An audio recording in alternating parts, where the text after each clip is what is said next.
Tabriz, Isfahan, Siraj, মাশাদ ও কমের পাশাপাশি ছোট ছোট শহরেও বিক্ষোভ হয়েছে।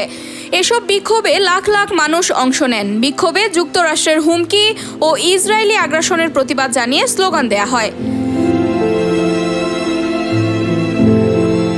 ফিলিস্তিনের প্রতিও সংহতি জানান তারা।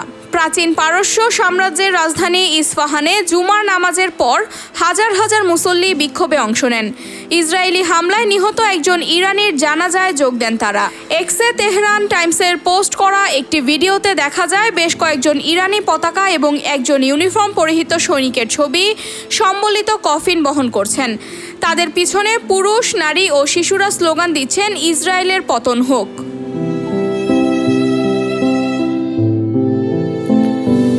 সংঘাত দ্বিতীয় সপ্তাহে গড়িয়েছে। উভয় পক্ষের মধ্যে হামলা পাল্টা হামলা অব্যাহত রয়েছে।